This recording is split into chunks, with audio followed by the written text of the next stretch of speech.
Good afternoon, and welcome to this webinar brought to you by the St. John Paul II National Shrine. My name is Dr. Daniel Miola, and I work in the Mission and Ministry Office at the Shrine. I'll be serving as your host and moderator for today's webinar. Thank you for joining us. Before I introduce our speaker, I'd like to just say a few words about Evangelium Vitae, the Gospel of Life, which this webinar series is based upon. The Gospel of Life is interestingly the longest papal encyclical ever written, which suggests that St. John Paul II considered it very, very important to his papacy that he would spend so much time and space writing it. In the Gospel of Life, St. John Paul II famously describes a clash of cultures, a clash between the culture of death and the culture of life. At its deepest level, the Gospel of Life describes the emergence of a culture of death as a culture that denies solidarity between all persons, especially the most vulnerable. And they deny it because of the eclipse of the sense of God and of man. Therefore, to recover and build a culture of life, we must give a resounding yes towards the solidarity of all persons, concretely manifested through the way in which we lovingly accompany the vulnerable and suffering. This is an accompaniment grounded upon what St. John Paul II describes as a contemplative outlook upon life. This contemplative outlook upon life recognizes more deeply God's presence in our midst and also the dignity of man. To help us foster this contemplative outlook on life with accompaniment with the elderly, today we are featuring Sister Constance Veit. Sister Constance Veit has been a little sister of the poor for over 30 years. She has served in various capacities, however, the bulk of her experience has been in communications and vocation work.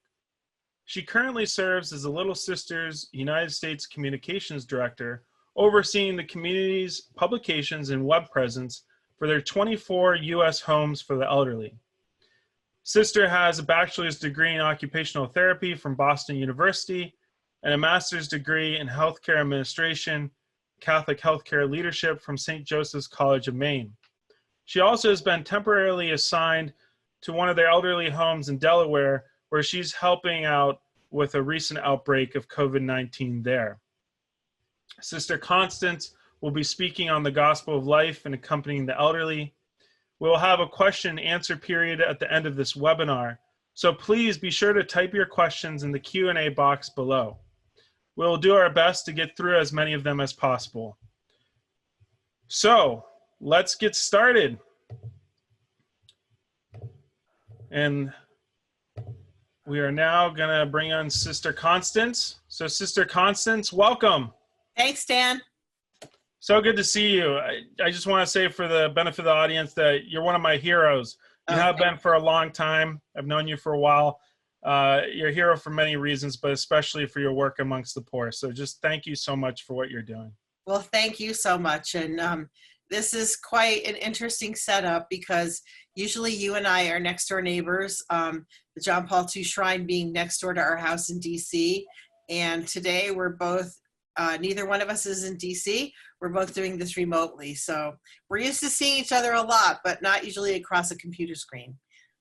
Yeah, and if I am remembering correctly, you're doing this remotely from Delaware, is that correct? That's correct, from our house in Newark, Delaware. All right, so let's begin. I'd like to just start with a question about the Little Sisters of the Poor in general. Can you please tell me a little bit about the Little Sisters of the Poor and their mission to serve the elderly poor in particular? Sure. Our congregation was founded in Brittany, France in 1839 by Saint Jean Chigan. And she began with a very humble gesture. She became aware of an elderly, blind, infirm woman in her town who had no one to take care of her. She brought the woman home, placed her in her own bed, and from then on cared for her as if she was her own mother or grandmother. And that is really how we began. Young women came to help her. People in the town brought more elderly people to her doorstep. And voila, that's how our congregation was founded. So today, basically, we still carry out the same mission as our foundress, which is to offer the neediest elderly of every race and religion a home where they'll be welcomed as Christ cared for as members of our family, and accompanied with dignity and true compassion until God calls them to himself. That's so beautiful. Can you also just share a little bit about the fourth vow that you take, which is really unique amongst the religious orders? Sure, Dan. Usually, religious in the church take three vows, most commonly chastity, poverty, and obedience. In addition to that, we take a fourth vow of hospitality to the elderly poor. The inspiration for that vow came from the Hospitaller Order of St. John of God. They are religious brothers founded in Spain who are hospitallers, who take care of the sick, the elderly, and the disabled. And Jean Jugan got to know them in the town, one of the towns where one of our first houses was, and they really influenced her in developing our rule of life and our spirituality. And they had the fourth vow of hospitality, and she adopted it through them. So by this vow, we dedicate our lives specifically to caring for the elderly poor, and we would never have a house or a mission for any other reason. Excuse me. That's so beautiful that there's a religious order in the Catholic Church specifically devoted to hospitality of the elderly poor. I mean, it's just incredible. It's like you're made for times like this, especially with the COVID-19 pandemic when it's affecting so many elderly. Yeah, a journalist just said that very thing in an article she wrote last weekend for The Atlantic, that we were made for this time.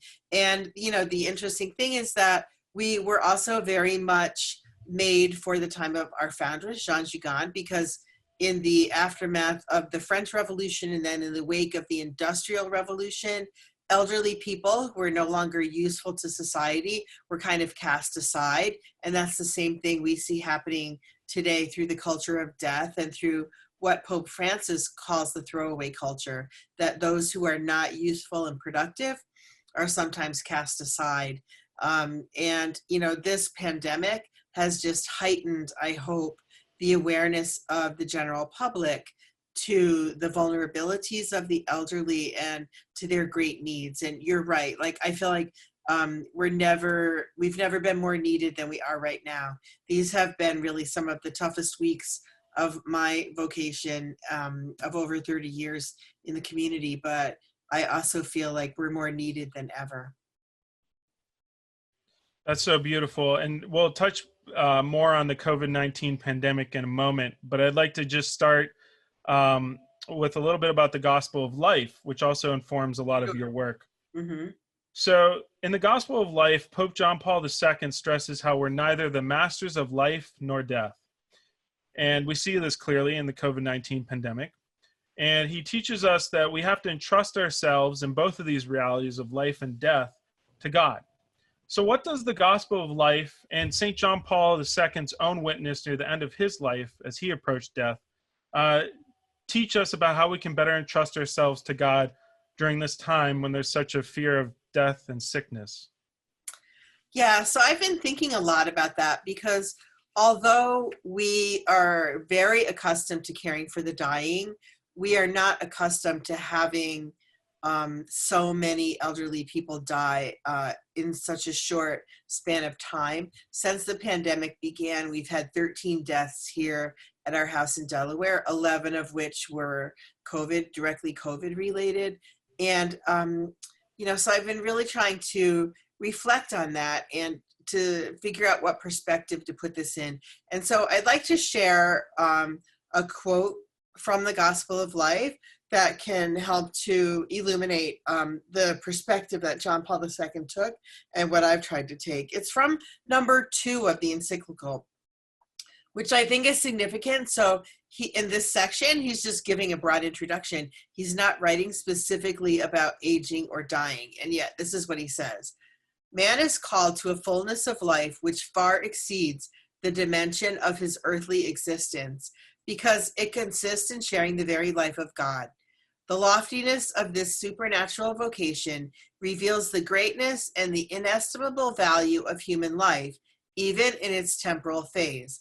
Life in time, in fact, is the fundamental condition, the initial stage, and an integral part of the entire unified process of human existence. So see, life on earth is not the be all and end all. It's an integral part.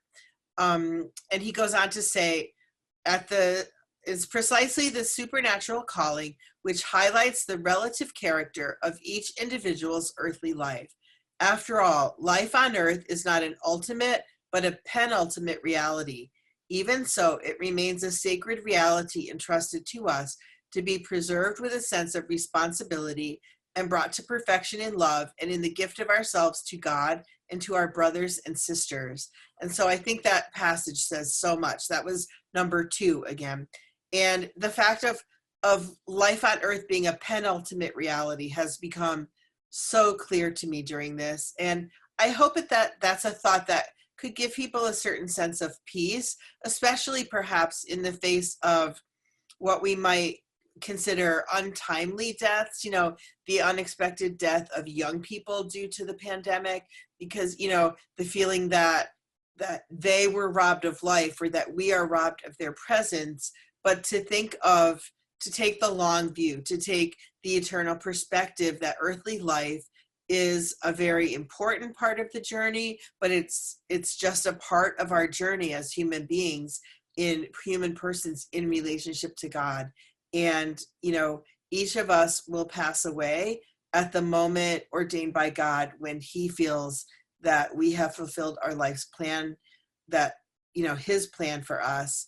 And then we'll be reunited with him to live for all eternity. So when you look at it from the perspective of eternity, hopefully that lessens a bit some of the pain of these passings. And, for us little sisters, they are still painful. I won't deny that.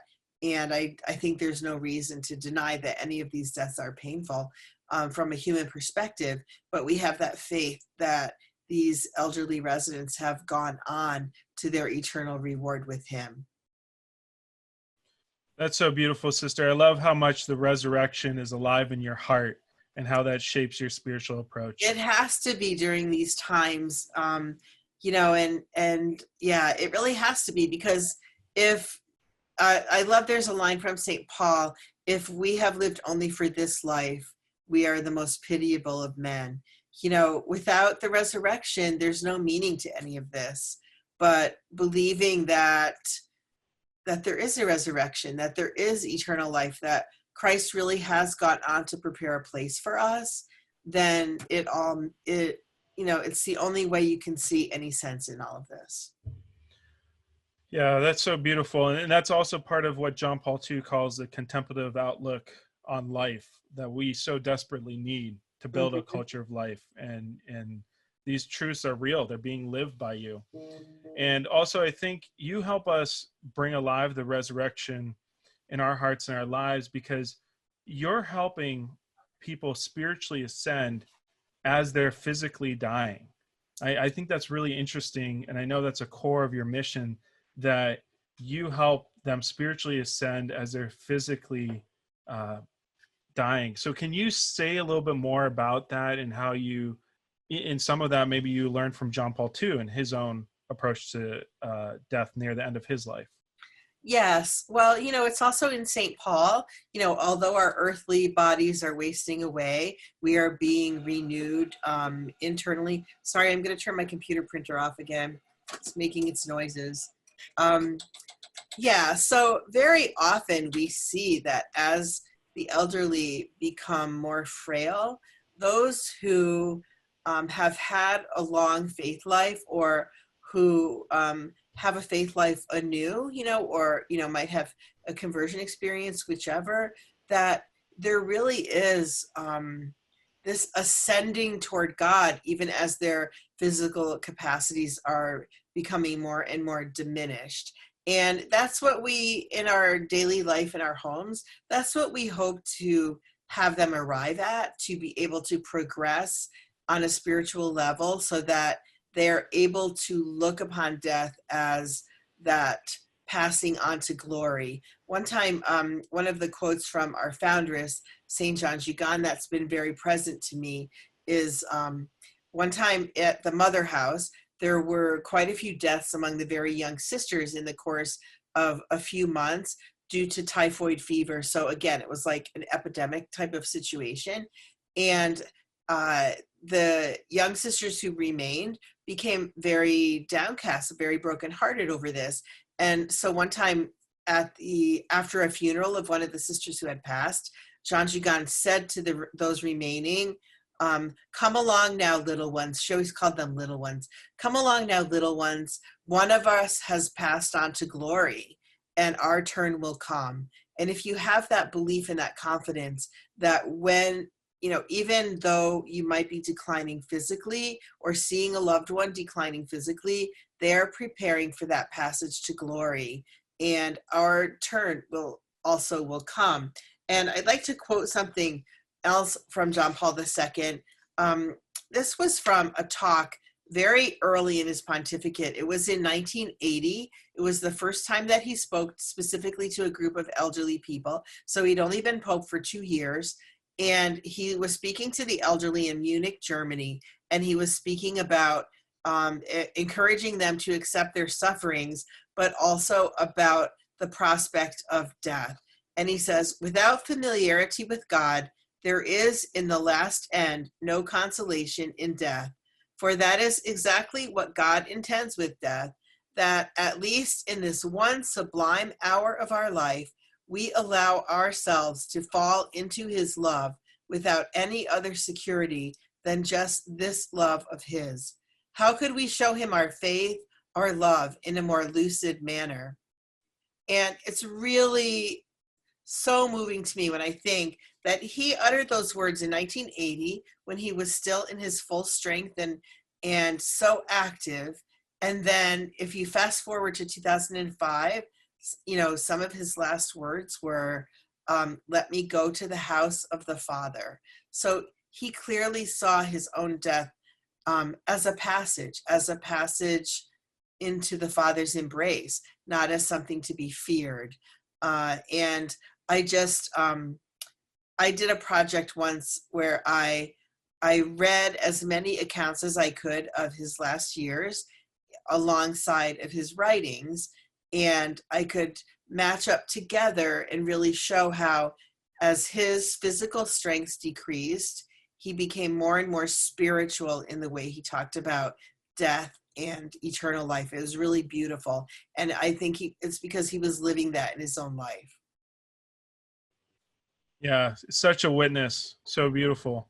And also, can you touch here too upon, it was sort of in your comments, a little bit about how John Paul II, or maybe how you help the elderly live suffering as, a grace of community and solidarity with God the Father?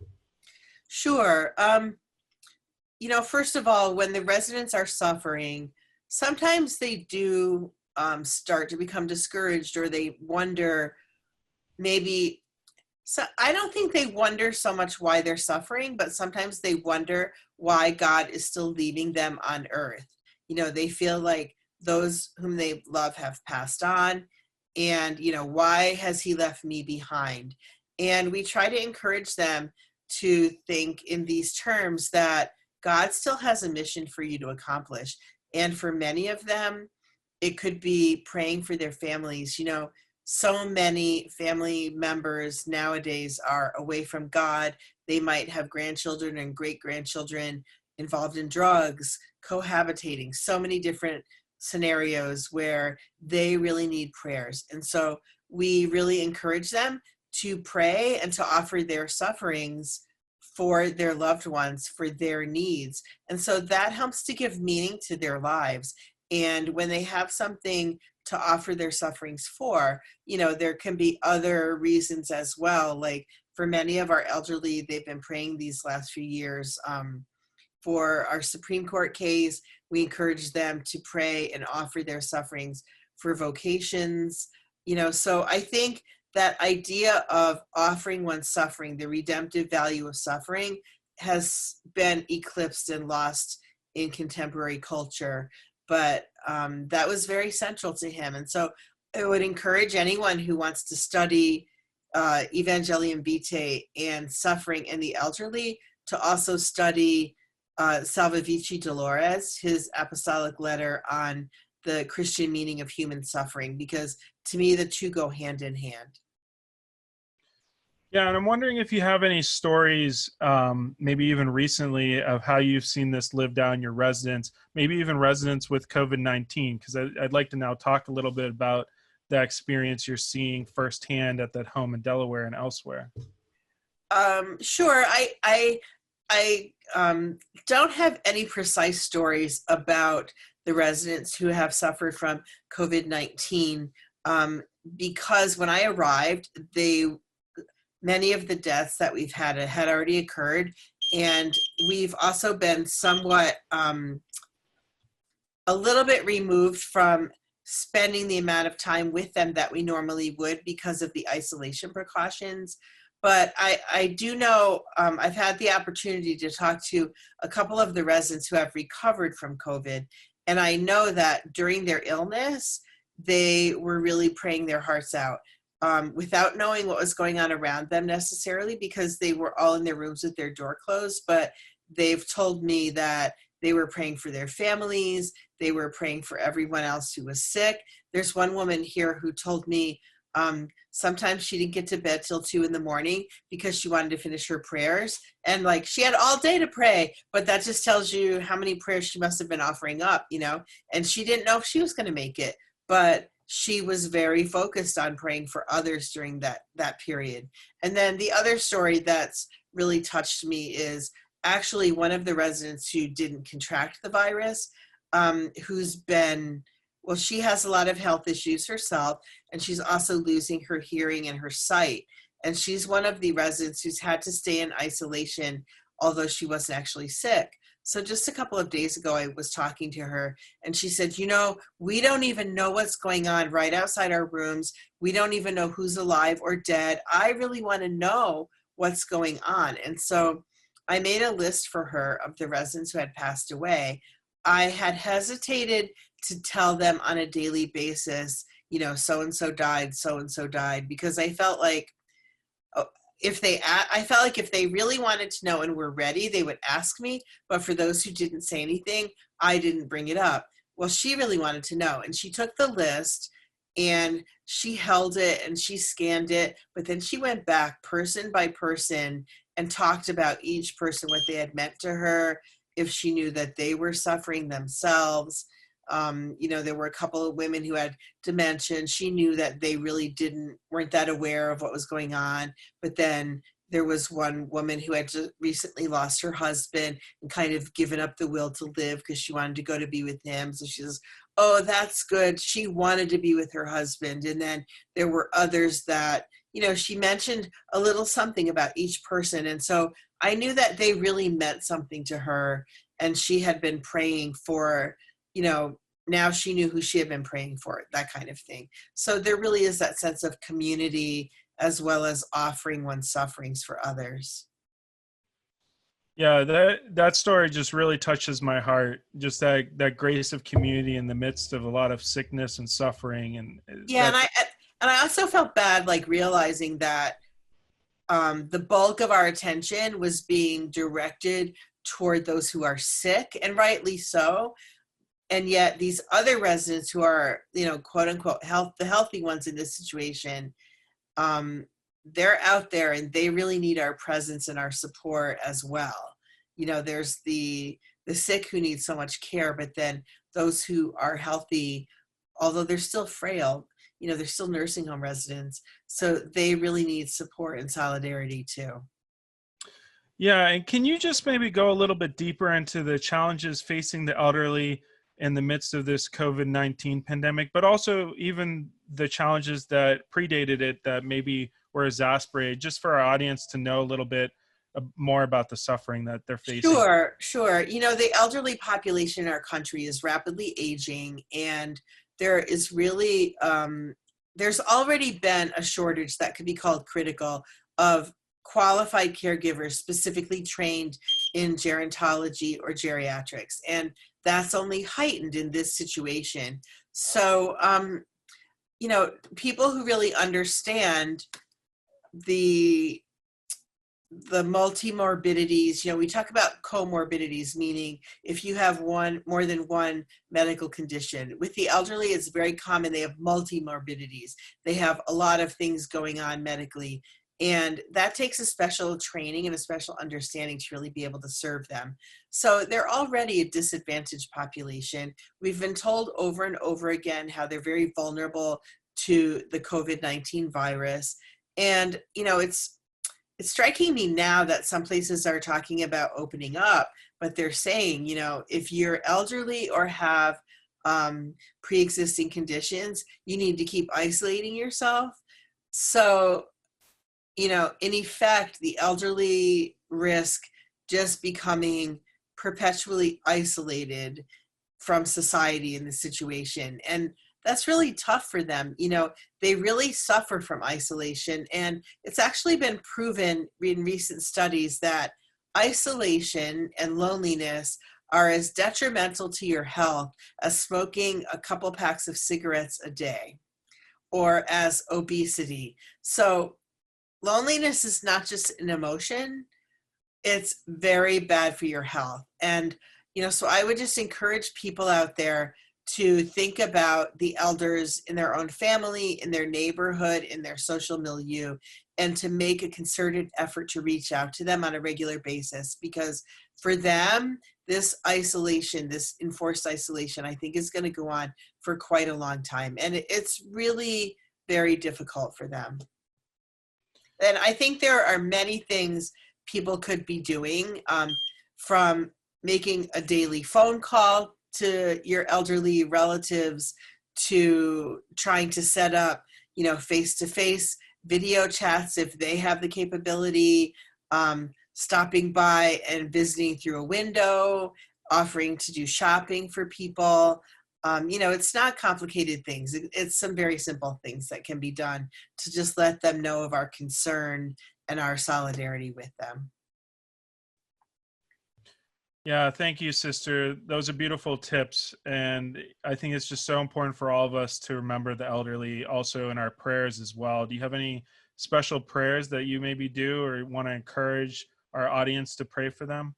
Well, Pope Francis has asked us during the month of May, there are 2 prayers to Our Lady that he asked people to say, and he's really asked the faithful to say the rosary during the month of May. And I think the rosary is a perfect prayer to remember the elderly, because the rosary is, for most elderly Catholics, their favorite prayer. So it's just a great opportunity to remember them. And there are also specific mysteries within the rosary that kind of bring to the fore the role of the elderly. For instance, the visitation, the presentation in the temple with Simeon and Anna, the finding in the temple, that Jesus was in the temple with the elders and the doctors. So I would just, recommend praying the rosary for their intentions and as a way of remembering them. And also, you could call them up and pray the rosary with them over the phone. They find the rosary tremendously encouraging and consoling. It's a great source of peace for them. And very often, even people with dementia, when they can no longer remember their prayers, other prayers or more complicated spirituality, the rosary is what they hold on to. Yeah, I've had the same experience. The rosary is just such a peaceful, consoling grace for them. And just want to remind all our viewers too that 8 p.m. Eastern Standard Time, we do a live broadcast of the rosary here at the shrine. So that might be a great time to pray for the elderly and take to heart the words of Sister Constance. Also, while we're speaking about, so the Gospel of Life talks a lot about the importance of solidarity. And obviously, I'm not engaged on the front lines like you are. So how can we in the audience who are not engaged directly on the front lines of this healthcare crisis be in solidarity with the Little Sisters of the Poor, with the elderly? Is there any other ways we can live that Gospel of Life solidarity? Well, our homes, we have 24 homes around the country. So I would encourage anyone, all of our homes have needs at this time. So if you would like to, and you're able to make a donation to our homes, you could visit our national website, which is littlesistersofthepoor.org, and then go to locations, and there's a list of all the houses. So the best thing to do would be to check that home's website and either see what they have posted as needs or just send a monetary donation. You can do online giving through each home's local website because there are going to be ongoing needs. The most pressing need at this point is for PPE.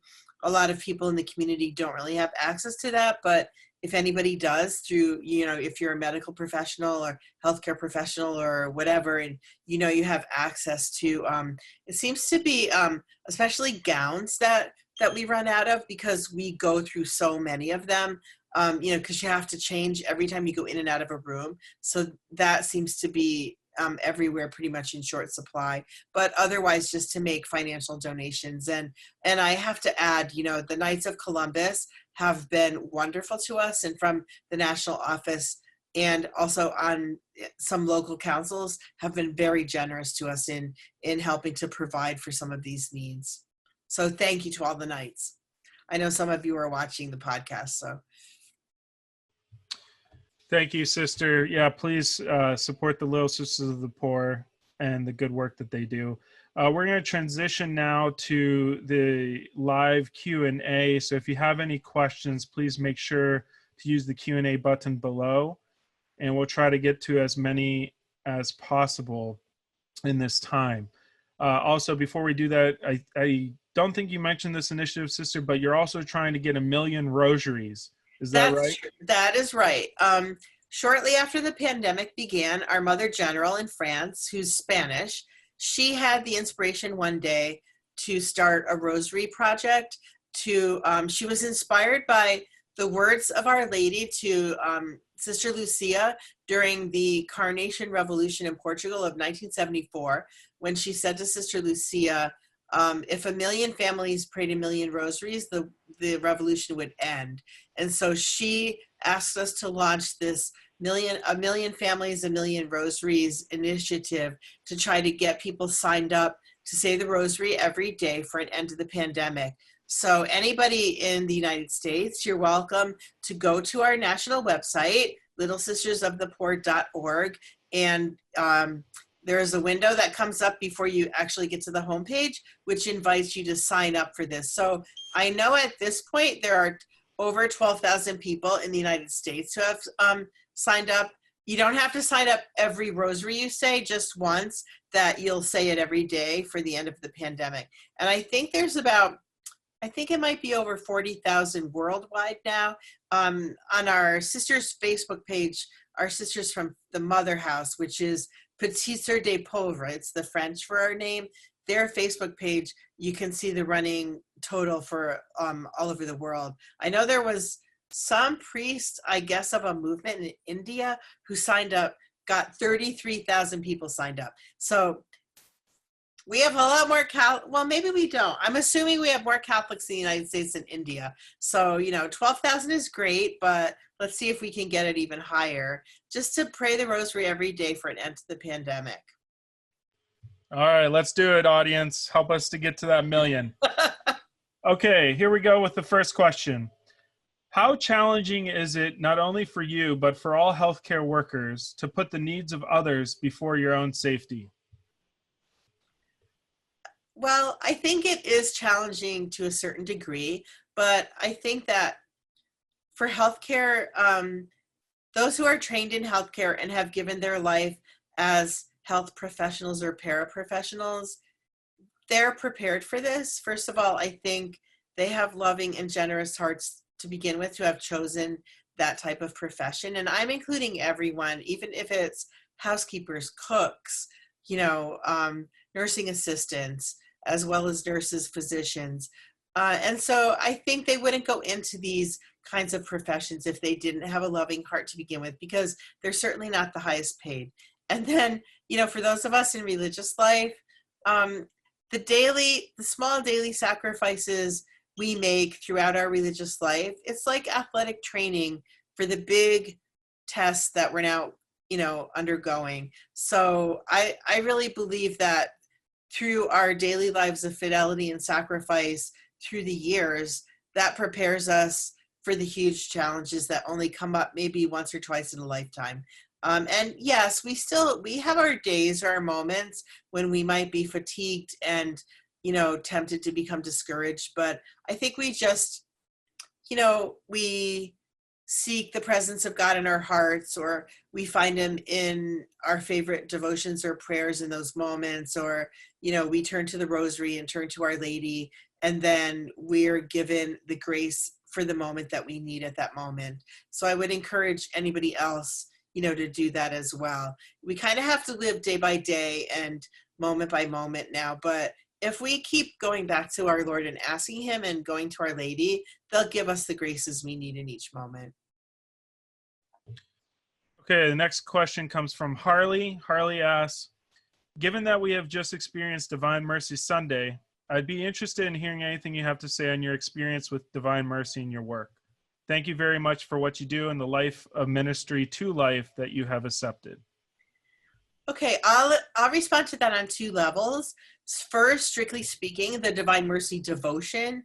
I know that one of our Lord's promises to Faustina was that for anyone for whom the Divine Mercy Chaplet was prayed at the hour of their death, I don't remember the exact words of our Lord, but that their passing would be made easier or made more peaceful. And so we very often pray the Divine Mercy Chaplet when we're keeping vigil with the dying. And I would encourage anybody to do that. And you can certainly find out more about that if you visit the website of the Marian priests in Stockbridge. There's a whole, I think there's a movement, and there are health professionals who belong to a Divine Mercy movement. But then in a bigger picture, we very often experience and witness God's mercy at the bedside of a dying resident, because very often, we associate mercy with forgiveness. Very often there are moments of family reconciliation. Well, there can also be moments of an individual being reconciled with God at the, as death approaches, and then also moments, very touching, moving moments of family reconciliation at the deathbed of a dying resident. And so mercy is very present at those moments as well. Okay, sister, thank you. Another question comes from somebody who ministers in the hospitals, and she brings the Eucharist to those who are sick. And she would love to hear any advice you have for this situation, ministering to the elderly and the sick. Well, I think most of us are probably deprived of the Blessed Sacrament. Here in our house in Delaware, we haven't had a live Mass for over 5 weeks now. So we're following Mass live streamed every day and receiving communion once a week pretty much, because we don't have a chaplain here on the premises. And I think a lot of people are in the same boat. So I would encourage people and to still follow the Mass live streamed, and there are many options for that online. So maybe in ministering to the sick, we can still encourage them to do that. If that's not possible, anybody who has EWTN on cable TV can do that, or anybody who has the internet can certainly do that. And I know the Shrine has their daily Mass online. So some days I watch the Pope. You won't mind that, Dan. And some days I watch John Paul II. So some days I watch Father Bishop Barron. So, but even if somebody can't watch the Mass, still, what's at the heart of the Mass? It's the redemptive offering, the redemptive sacrifice of Christ. So to encourage anybody to whom you might be ministering to offer their sufferings. And, if you'd feel maybe not so able to express that to people, to read over John Paul II's letter on the Christian meaning of human suffering, so that, and to be able to develop your own way of expressing that, so that it comes across as genuine, so that it is genuine. Not just quoting from a writing of the Pope, because that can be really dry, but to be able to put it in your own words, that belief that Christ is with us in our sufferings, and that there is meaning when we offer our sufferings to his. I mean, that's what the Mass is, calls us to offer ourselves with the sacrifice of Christ. So even if you can't bring them the Eucharist right now, you can still get to the heart of the Eucharist in helping them to see how their sufferings can be redemptive. Thank you, Sister. The next question is about the mental health of elderly that you had mentioned. Elderly people are feeling very anxious due to this pandemic. I personally believe protecting mental health is very important during a pandemic like this, as you mentioned. What measures are taken to protect mental health among elderly, and how have they reacted during this pandemic? I think the first and maybe most important thing we can do is just to try to be with them, to be a presence with them, whether they are sick or healthy. And what does that mean? To let them know that they're not alone. So if it's the elderly members of our family, maybe we're living in a multi-generational household, or maybe we can't actually physically be with our elderly loved ones, but to just reassure them that we are there for them, either by telephone, by video chat, whatever. And I think, with the elderly in our neighborhood, in our parish, whatever, maybe there can be parish outreach to the elderly so that they're getting phone calls, so that people are stopping by, things that I mentioned earlier, so that they know that they're not alone and they won't be abandoned no matter what happens. And I think that for many of them, that can go a long way to staving off that that loneliness and that sense of abandonment. And beyond that,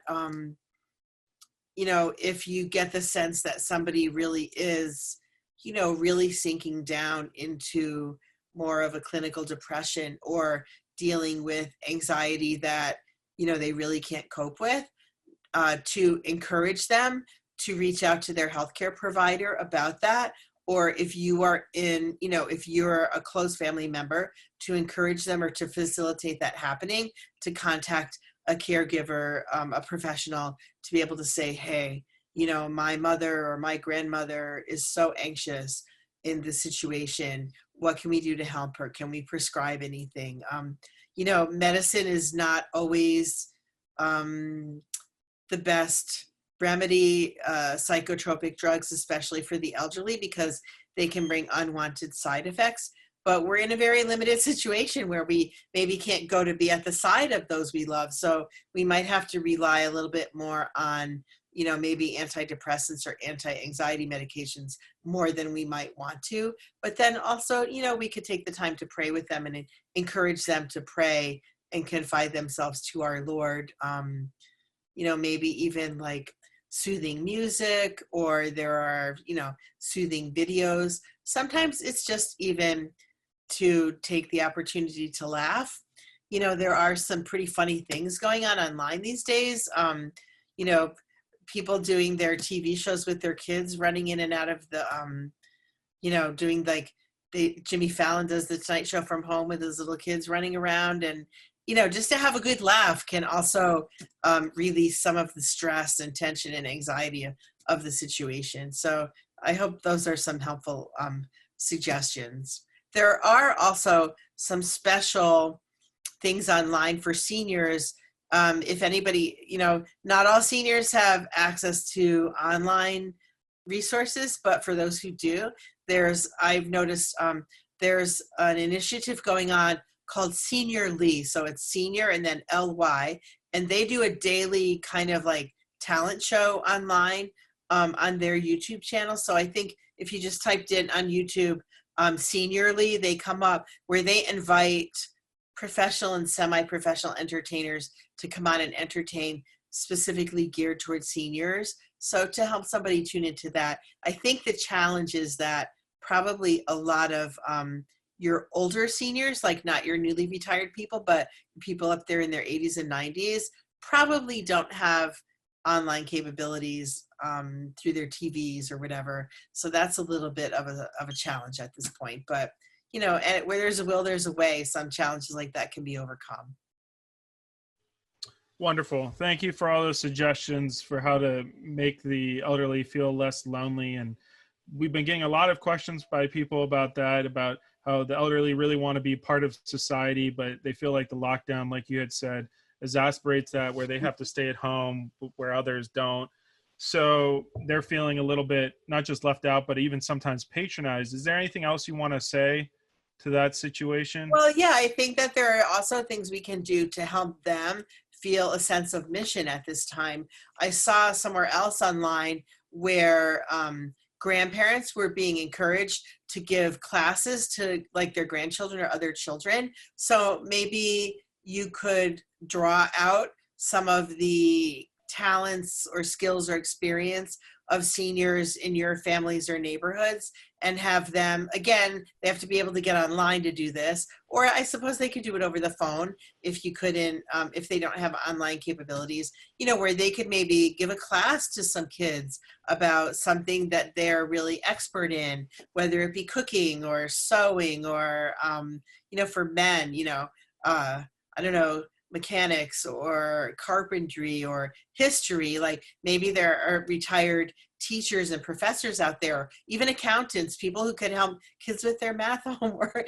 You know, I think a lot of parents at this point will probably be really grateful for some other people to help their kids with learning at home. I think parents are probably becoming exasperated with the online homeschooling thing, and maybe there are things that some older people could be doing to really pitch in and feel like they have a mission that they can accomplish in this situation.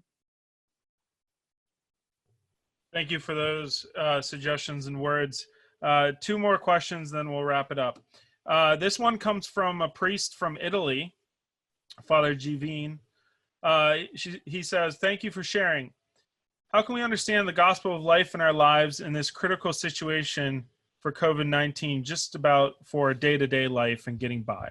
Any words of wisdom?" Gee. I know it's pretty big question, Father Givine, but I Yeah, want to that's get a pretty them big question. you Well, you covered know, it. I think, as you've said, Dan, earlier, a spirituality of communion and solidarity is so important and such an integral part of the gospel of life of John Paul II's teaching. And, you know, so just to find ways to live out a spirituality of communion and solidarity in your daily life would be living the gospel of life in practical terms. And there's a quote from John Paul II. It's from his letter on suffering, not from the gospel of life, but where he says that suffering exists in the world in order to release love, to call my I into action to respond to the other person who is suffering, and so that I enter into relationship with the person who is suffering. And so, you know, there are so many little ways that we can live that out just by offering little services, you know, even to walk a person's dog, an elderly person who has a pet, or, you know, to bring your pet by to visit them or whatever. So I think there's so many different things we could do. And then also, you know, now should be a time for many of us that we have a little extra time on our hands. So, you know, what are we doing with that time? Are we doing it? Are we using it for spiritual reading? Could we be taking out the gospel of life and reading it again, you know, to try to deepen it, or some of John Paul II's other writings, or even, you know, Pope Francis's writings about that spirituality of communion and solidarity. And I think, you know, we can be inspired by returning to some of these things, to be kind of like the fuel or the yeast that lifts us up by going, I know just myself reviewing the Gospel of Life and some of the writing I've done on it to prepare for today was like a little shot in the arm for myself, in the midst of a time that's kind of fatiguing, you know, but it can be good spiritual medicine. All right, excellent. The last question is a personal one for you. This comes from Lori. Is there anything the sisters need from us to support their mental health and resilience beyond donations? I think just prayer, just to keep praying for us, and for our elderly, to pray for an end of the pandemic. You know, we little sisters have been so inspired and so moved by the many donations and outpourings of generosity and thoughtfulness that have been directed our way. And there are days they reduce us to tears, whether it's just a phone call or an email, to people letting us know that they're praying for us. So, you know, if you're familiar with the Little Sisters, if you're friends, don't hesitate to send an email or call a sister that you know to just remind her that you're out there praying for her, because we really do appreciate that. And yeah, like those are the kind of things we can go into community and share with one another at the end of the day when we're tired. Yeah, that just means a lot to us. So please don't hesitate to do that. You can, through our national website again, or through any of our local websites, all of them have the capacity to send a message, you know, to put in a prayer request or to just send us a message. So we love to hear from people. We might not be able to respond to everybody at this time, but you know, we're very moved to hear about how much people care about us. So thank you. Thank you, sister. And from your neighbors at the St. John Paul II National Shrine, we love you. We're with you. We're praying for you. Thank you. We know you are. We really appreciate it. And we're trying to pray for everybody out there as well. Thank you again, Sister Constance Veit of the Little Sisters of the Poor, for joining us today. We appreciate your time, and dear audience, please make sure to support her and the Little Sisters of the Poor in any way you can. We hope you've enjoyed this webinar brought to you by the St. John Paul II National Shrine. While the shrine is currently closed because of the coronavirus pandemic, we are planning several future online events to help bring the shrine to you. Please be sure to visit our website or follow us on social media, including YouTube, to learn more about upcoming virtual events, exclusive digital content like our Art of Prayer series, this ongoing webinar. You can stream Mass online, stream rosaries online during the month of May, and the Hour of Mercy prayer. Thank you again, everyone, for joining us. God bless you, stay safe, and be well.